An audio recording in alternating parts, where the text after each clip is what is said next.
Hello, everybody. Welcome to this version of the Alliance Group podcast, and really excited for our guest today, who is a accredited CPA, a mother, and a licensed insurance agent. And we're going to be talking about her background, her past, and talking a little bit about IULs and debunking some of the things out on the internet that say that are bad. So we have An Lee here in the studio, and we're really excited to have on here and her partners at LivingWise 360, and they've been shooting stuff in the studio, and I just said, hey, let's get in the podcast room and let's do a podcast. So welcome to the studio. Yeah, thank you. I feel really welcome here. So excellent. Awesome. And we've had a great time with you the last 24 hours, and looking forward to our CPA symposium that we were going to be doing over the next few days here in Atlanta, and just learning more about all the different ways that we can utilize the tools that we have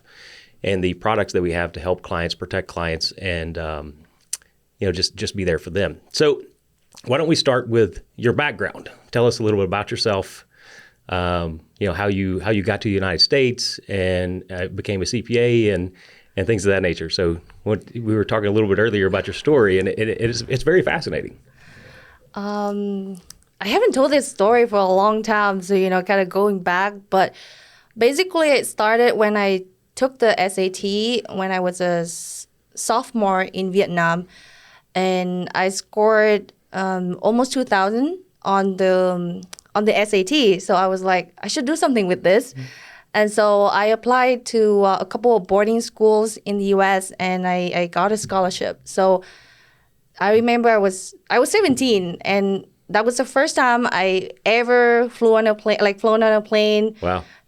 Just 2 suitcases came to America. You call it the American dream, right? Right. But 2 suitcases came, and that's how I started, in America.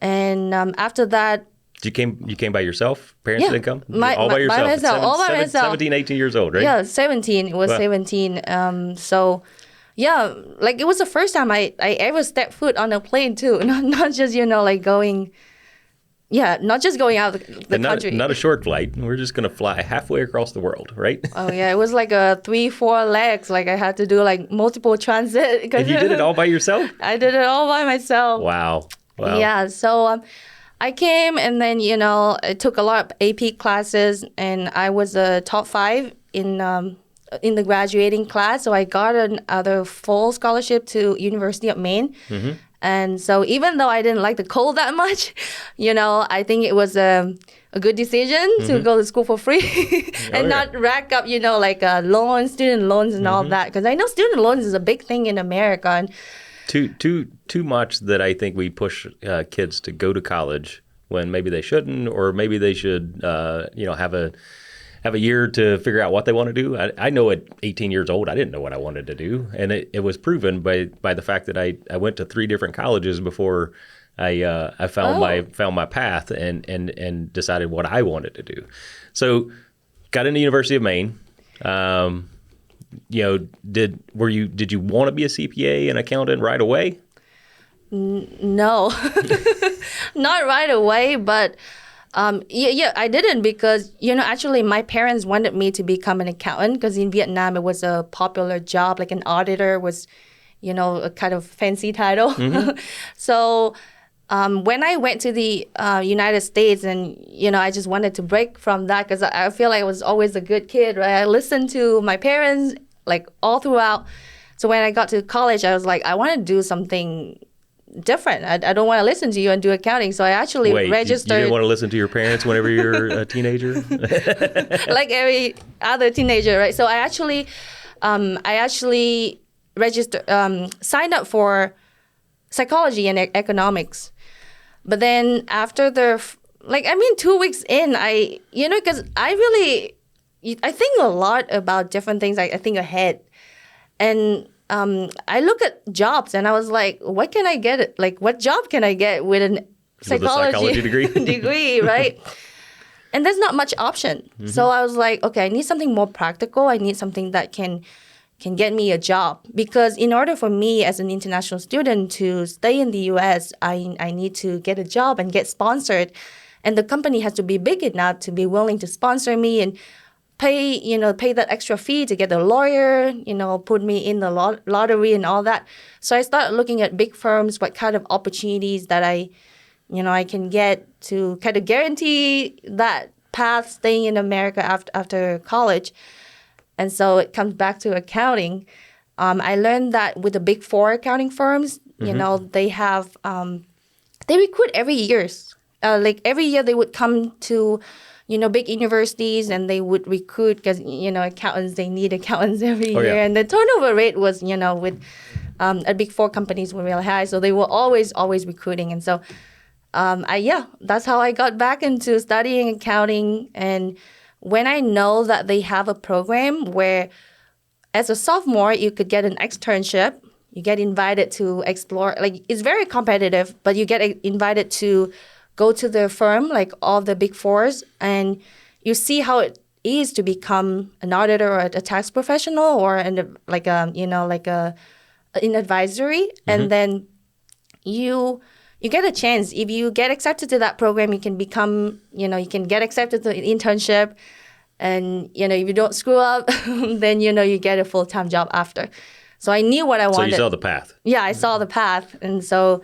Path to both a job and visa status and everything that kind of comes with that. And I think also deep down, I always like numbers. I just want to be rebellious and, not listening to my parents. But, when everything check out, like, all the boxes check out, the visa status, the job, and, I get to work with numbers, and I love numbers. So then it makes sense. I love numbers too. My mind works in numbers. Sometimes I dream in numbers, which is kind of crazy. I do that too sometimes. Yeah. So how long were you at KPMG? It was six years. And I work in. So it's funny because I was an international student, right? And I did an internship with KPMG, and I came back and worked for a year. Then we had to go for a lottery. Have you heard of that? No. Even when you get a sponsorship to, you have to go through all this interview and get the job, and they sponsor you, pay all that fee, you go still going through like a lottery to get the visa. Yeah, and I didn't get that lottery because it was only my year. There was 200,000 applications, and there was only like 65,000 or something like that can get the lottery, and I didn't. So I actually got an offer for another Big Four company in Europe, and I was about to head out. But then my boss, my partner, the partner at the firm at the time was like, "Hey, we want you to come back. So why don't you go to KPMG instead in Canada instead of going to another Big Four in Europe?"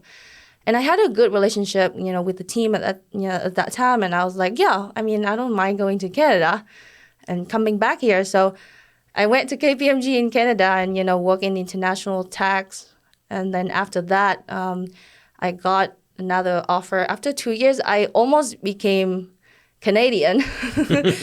But then I met my husband, and then it kind of pulled me back to the U.S. And then KPMG in the Bay Area offered me a job. And so I came back. So I worked for a few years until I had my baby, and a lot of things happened during that time that made me become a life insurance client. And then after that, I saw another path, right? And now we're here. Yeah, so that's awesome. Yeah. So what your life insurance moment was a client first and foremost, like having a baby, getting married.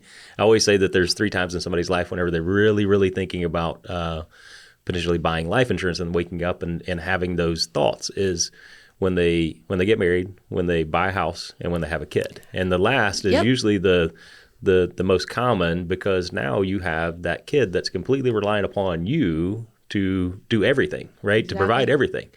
And so that's usually somebody's moment whenever they buy their first life insurance policy. So your entree into the life insurance industry started as a client. Yeah. So how did that then progress to where we're at today? Yeah. So actually, all the things that you say, it happens to me at the same year.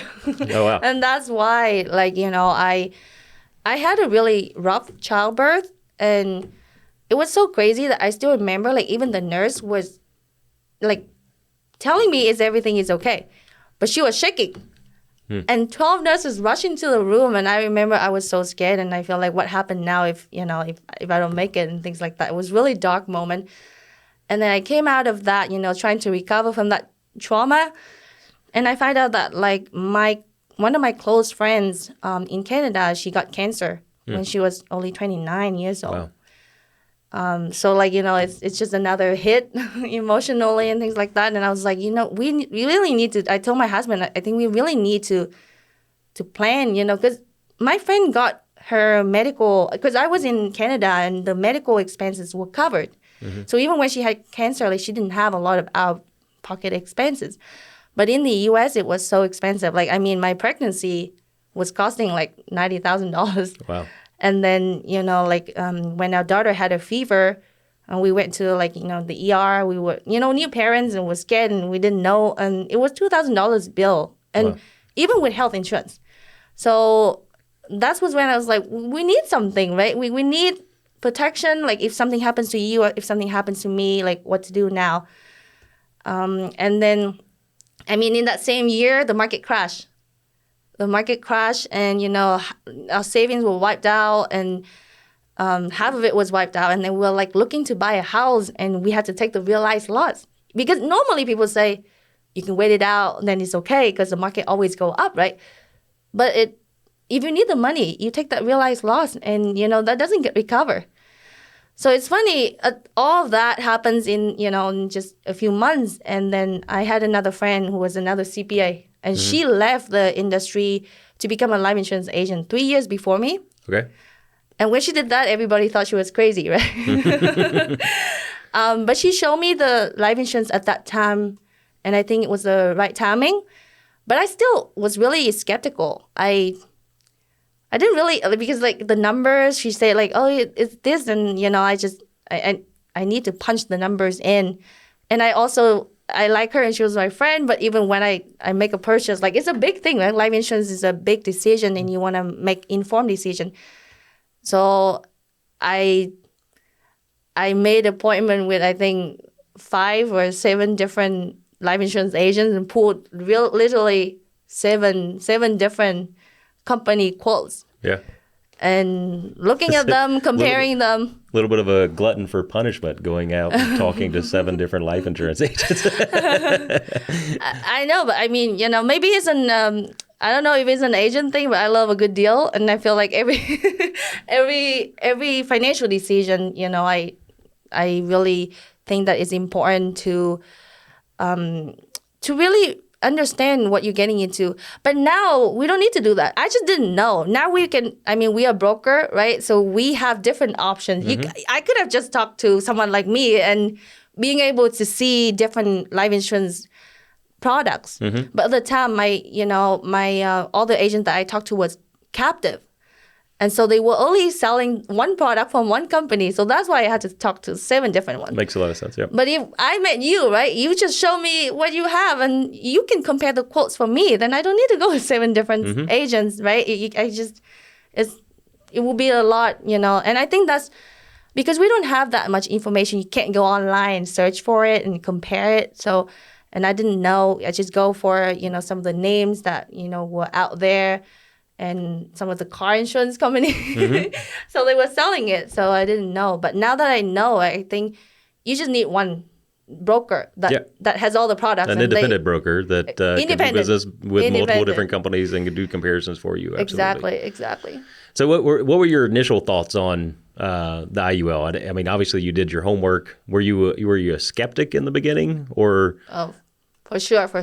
And also not because like I don't trust it. It's just that I want to make sure that this is the right thing because it's not an insurance, right? Pure insurance is term. I mean, you pay for the cost of the insurance, but then IUL has that cash value in it, and I wanted to see how the numbers were doing. And funny, when I was looking at it, I saw one article by a financial advisor or some sort of financial educator or something, and it was saying like, is IUL a scam? And he was very, very positive that it was a scam. So I looked through his article and, I saw the points and I saw one of the main points the main points of the article was saying that like, oh, it's a scam because you can put money in the market and the average return would be way better than an IUL. But when I look at it and I'm like, you're doing this math wrong. And like, why should I trust it? Because the first thing I noticed, he say average returns of the S&P 500, he say is higher than the average returns of IUL. And how he calculate the average returns is adding them all up and divide them by the number of the years. But, any, financial savvy person would know that you actually have to take the effective return rate, right? I mean, the up and down, like what is the principal after the up and down, not just, not just a straight average. Yeah, not just the average, because what he's showing is an average return of 8% and going straight up, and no downs, no sideways, just straight 8% every year. And if you think about like if you do that 8% straight up, then yeah, of course it looks good, but in reality that doesn't happen. And so I know there was something off about that article, so I didn't rule out IUL right away, but I wanted to dig in and do the numbers myself. So I called the agent. So after I basically get all the quotes and I saw the living benefits, and I was really liking like National Life Group, and so I was like, okay, if the numbers check out, then I was gonna go for it. So then now the thing is, I got the agent to send me all the historical rates of the returns for the last 20 years of that product with National Life, and then I punch it all into S&P 500, and I actually do like mirror, like the app, the you did up the and math. down. Yeah, I did the math, the whole Excel, and It's, my CPA, I took him to a CPA symposium probably 12 years ago, and he was a skeptic, like right away. And I took him there, one, to get his opinion on, working with CPAs and him working with his clients. In the end, he did an analysis with an Excel spreadsheet that compared an IUL and the returns versus a Roth IRA, a side-by-side comparison. He actually did it on the plane ride home, and basically proved to himself that what we were saying was correct, and that it was a good asset for clients to have. Yeah. So see, I did that too, but then I was still not trusting the illustration because they were having like the cap, and then I was like, I asked for the actual historical rate because I want to see how you actually did. So I did both. I did both the illustration rate based on the quote, and then I also asked for the actual historical rate. And in both cases, I see that the IU actually was, because if you think about it, average returns, like, and here's the thing that I think a lot of people don't understand, is like, think about it, if you have $100 today, and the market goes down 20% tomorrow, and then it goes back up 20%, a lot of people think you're back to 100. But you're not. No. Because when you get down the first 20%, you're down to $80. Yeah. And then when you go back 20%, it's on the $80. So now you only made $16. So it's only $96. You actually 0% average returns, right? The way that the other guy was calculating is costing you $40. So, right? No, it was $4. $4. Right. So, so that's why I think the downside protection with the 0% floor is really important, because when you don't lose the money, you start with a higher principal. So even with the product with the cap rate on the upside, you're starting at a higher principal, and especially looking at the market, you could end up, depends on the timing of the the positive and things like that. I've seen that sometimes like IUL can even outperform, right? But it really depends on the timing. I don't like to say that, for sure get IUL, put all the money into IUL, right? But I think that it has that potential, and especially coupled with the tax-free, then I think it's a very strong financial tool. Yeah. Tax-deferred growth, tax-free, potential tax-free distributions on the back end. But you have to structure it properly. And I think that's another problem too, is I feel like a lot of the products are different. Like a lot of different agents out there, sometimes they gloss over the cost, and then they overpromise returns, and they don't really communicate with the clients about that tax they don't, it's tax-deferred growth and tax-free withdrawal if you set it up The correctly. correct way. Yep. So, yeah, I think that's, And the whole point too, and this is one of the things that I think we do a really good job at an Alliance Group is educating our advisors on the proper way to set a policy up, and in a way that is maximizing the potential of the product for that particular client. yeah, for sure. So let me ask you another question. So so you came around believing in IUL, and you bought it for yourself. Now, what's that transition to you saying, "Hey, I can do this. I can advise clients on this." And is that kind of when you left the CPA world to start your financial practice? Yeah, so actually I bought it for my daughter first. Okay, excellent. Because it was making a lot more sense for her, and it was my husband is an engineer, so he was even more of a skeptic than me. But even on the IUL for kid, it was just making so much sense that even he's like, okay, we should get this. And then after that was when we dig deeper and then decide, okay, it makes sense for us too. And then because we have done so much research to finally say it makes sense for us, that we feel comfortable telling our friends and families. Because I think, with the IUL, and especially now with living benefits, you get not just that market potential, that interest, but you also have that protection. And not just when you die. I mean, when you die, it's over, right? Right. But when you're alive and, if you're sick, you become sick, and just know that you have an option. Yep. Right? So I think with that too, it was just making a lot of sense for parents like us, for homeowners like us. And so we felt comfortable referring our friends and families to, my agent. And she turned around and she told me, you could get a license and actually earn commission just by, referring. And that's how she started. She was a CPA. She was she worked at a Big Four firm too. And I was like, oh, I see. So this is why you left the CPA world and do it. So originally, I wasn't leaving my CPA, the firm yet. I was just thinking that, if I get another license and I'm doing this, I think people should get it, right? I was comfortable just referring without making money. Mm-hmm. Then now with a license, I just get commission. Then why not? Yeah. So then I started as a referral agent, just referring people. And then I'm good at numbers. I can do this. I can do the illustration. I can help the clients and, make sure that they get the right advice, get the right policy set up and things like that. And so I decided to just, go into it. And Okay. especially... So started part-time, kind of learned more about it, got used to it. And then when was the full-time jump?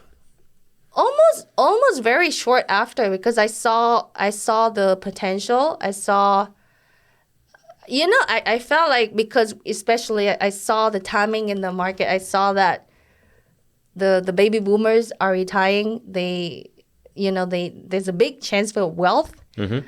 And I know that it's something that's it's gonna work. And so, and also I feel like when I was working with the big firm, again, it's corporate, right? Mm-hmm. So you were building up, and what is gonna be me? I saw the path. Like I see, like I said to you, I always try to see the path from where I am to what I want to be and where I want to be at, right? So if I stay there, then the top is the partner. And I see, okay, this is how much I'm going to make as a partner. But then I'm going to be spending a lot of time. What's the cost of that, right? Yeah, what's the cost? How much, and I work with a lot of CPAs and accountants, and the biggest complaint that I think I hear from them is the time that they're having to be in their practice, whether they're at a big firm or running their own firm. It's overwhelmingly time consuming, especially during certain points of the year, during March, April, September, October. It's like you don't see your family, right? Exactly. And you can't plan anything. And it was just really hard. And sometimes I feel like, and also it was, I think it was also a wake up moment for me, because I was working so overtime, like 3 days straight. And because I was working with a team in India and the hours were off, So during the day, I was working with the team in the US. And at night, I was working with the team in India. So my work day was really long. And after 3 days, I crashed and I was sent to the ER. Oh, wow. My body just crashed. And I think that... Your body's literally telling you this is... Yeah. So hey.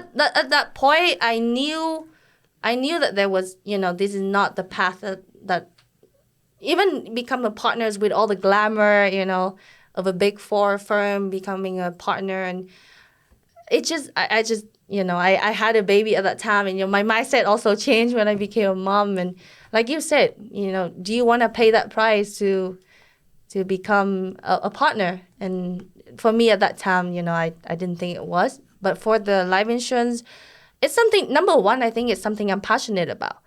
I like numbers, number one, but also I feel like I like helping people. And because I feel like a lot of people were in the same shoes as me, they want a good life insurance product. They want to get the best deal, right? I mean, they want to work with someone they can trust.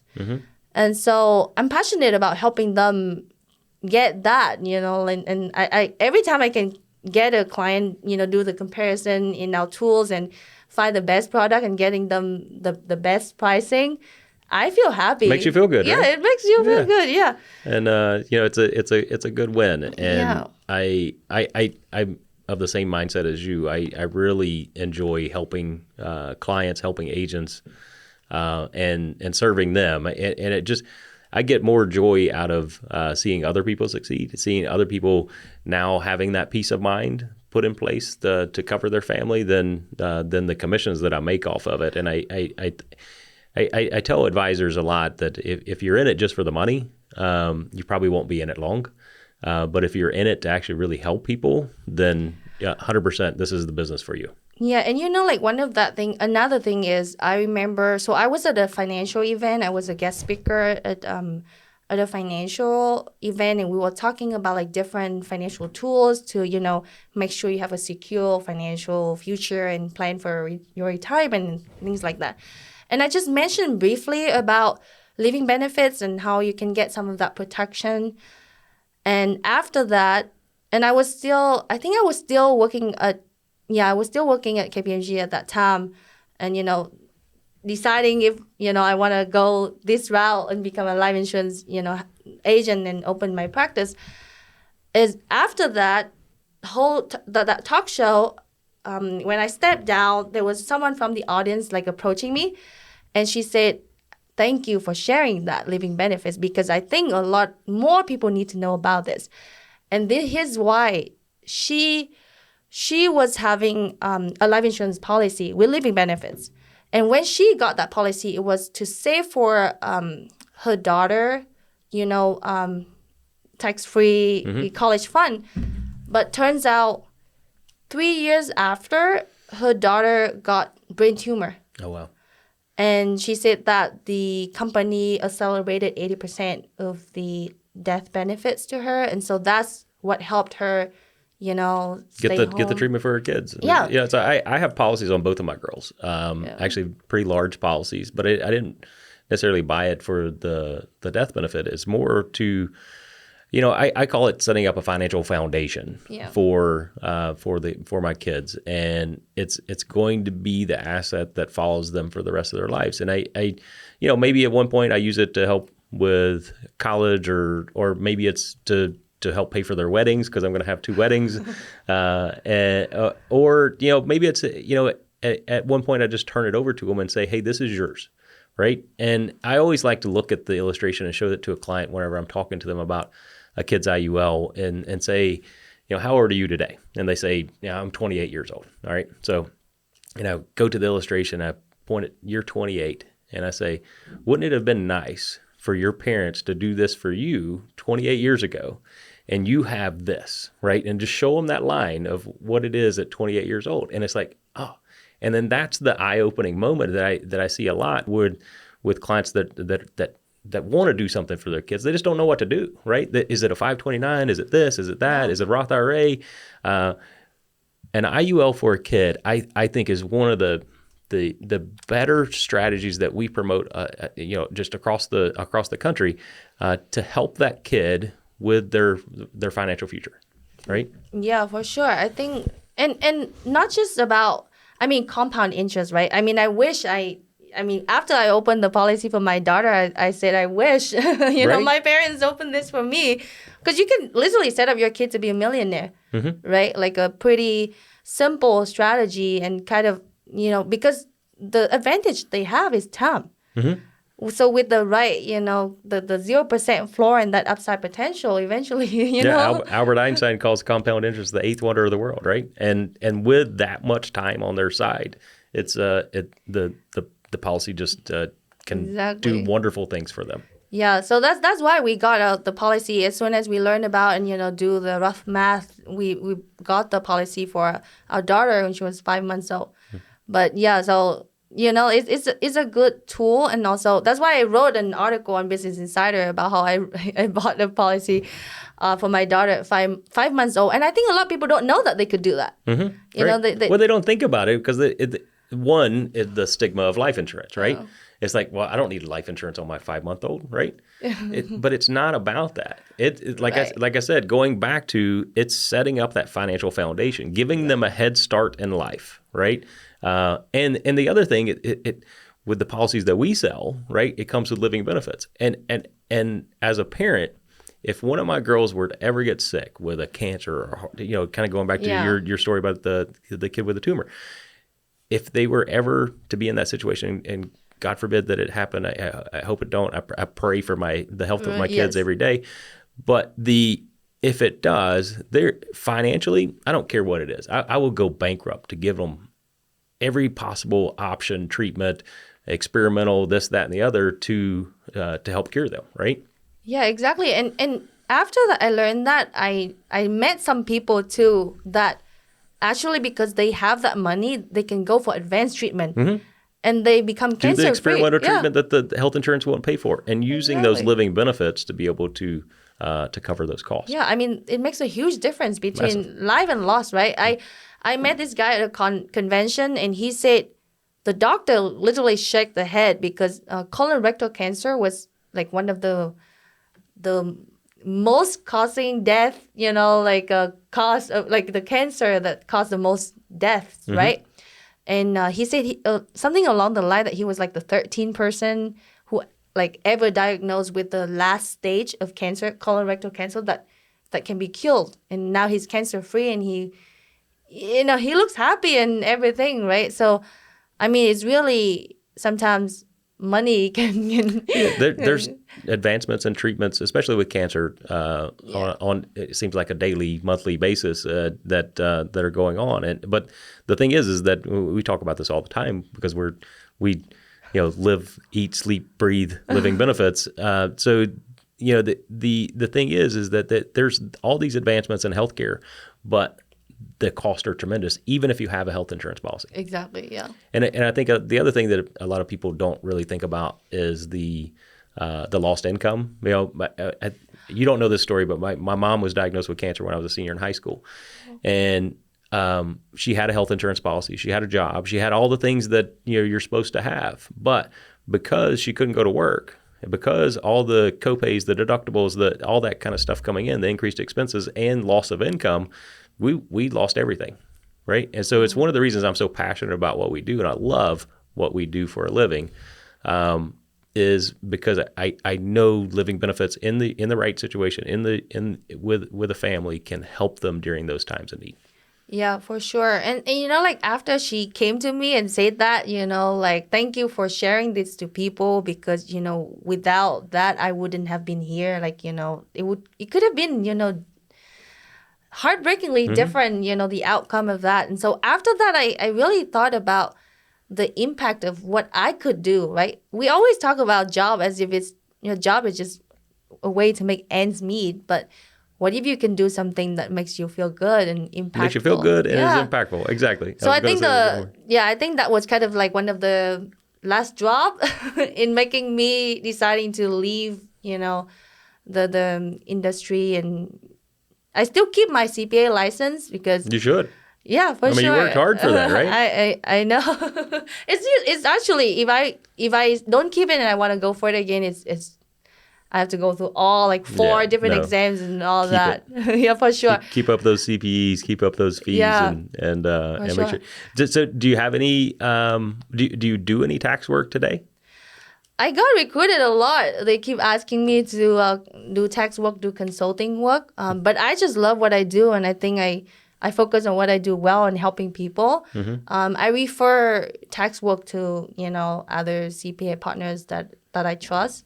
But I focus mainly on helping people with, retirement solution, get capitalized and maximize their life insurance policy. I'm more passionate about it. I feel like I'm doing something impactful. And so not so much on the tax side, like the technical side, but I always keep myself updated with changes in what's going on. Like, for example, like the other day, like I was looking at it and California, now they require all the business owners who has more than one employee, right, to offer a retirement plan to their employees. They either have to offer it or they have to go, is it CalSavers? CalSavers. And the deadline is like December 31st, 2025. And if you don't do it by then, you're going to get a penalty. And so, I'll do keep up, with the news on the tax world so that I can better advise and, help my clients.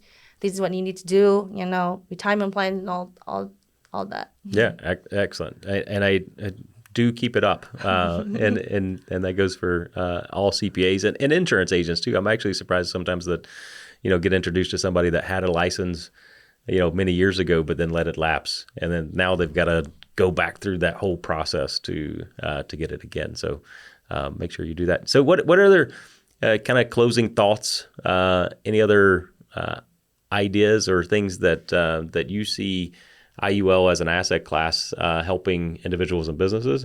Any other kind of scenarios, good things about them? I think that for me, I think number one, I think IUL as an asset, I think it works in my opinion, it was the best for the younger because you have time on your side, And ideally, if you get it as a kid, I think that's the best time to get it. And the next best time is today. Right. Right. I mean, I actually had a client that because she wanted to think about it, and I didn't want to push her. I wanted her to feel comfortable, and so I said, okay, take time to think about it. And then the next week, she had some kind of attack, like call it an attack or heart attack. I can't remember, but basically, the doctor said it was a rare disease that she may not live past 5 years or something like that. And, that was crazy to me. And I was thinking to myself, if I had tell her, like, you can still think about it. Let's put in an application today and you can take your time to think while we're getting you the approval and, get the policy set up.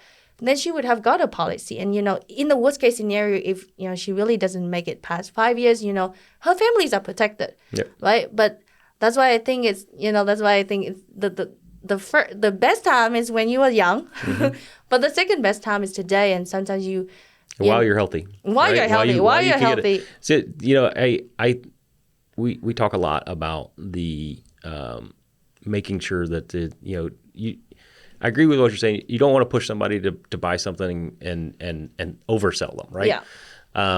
But at the same time, we have to lead them to making a decision. Sometimes people are just analysis by paralysis by analysis. I mean, that they are not exactly sure. Is this for me or not? And they end up making what I call a big mistake sometimes by not doing anything, not making that decision versus the potential small mistake of did I buy enough or did I do this? Should I fund it this way or should I fund it this way? Sometimes just doing it right and getting something in place is the best thing to do at that point in time, and then allowing the policy to evolve with you. The great thing about Index Universal Life is its flexibility, so it can go up and go down depending upon your needs and wants in the future, right? So, but in that lady's situation, she made a big mistake by not doing anything and not making that decision, and now she can't get it. So yeah. I always look at it as people when sharing with them the benefits of an IUL. And I get it's too good to be true, right? So this doesn't, that kind of thing. And they have that in their head. It's not too good to be true because you still have to qualify for this, right? The insurance company's not going to give it to you unless you qualify for it. And that qualification is tied to both financial, right? So, just because you want $50 million of insurance doesn't mean you can get it. Just because you want the preferred elite rating doesn't mean they're gonna offer it to you, because they're gonna do their underwriting and their assessment of your health, your finances, and your risk, and then say yes, you can have it, or no, you can't, right? And I agree with you that the best time to do it is now, and the earlier the better, because getting it in place, having the protection, the peace of mind that comes along with it, but then also the compound interest working in your favor, the longer that works, the better it's going to be. Yeah, for sure. Well, I had a wonderful time here on the podcast, and I really enjoyed talking to you, getting to know your past even more, and look forward to working with you in many years to come. Yeah. So thanks, guys. Thank you. Listen to this interview and more on the Alliance Group podcast.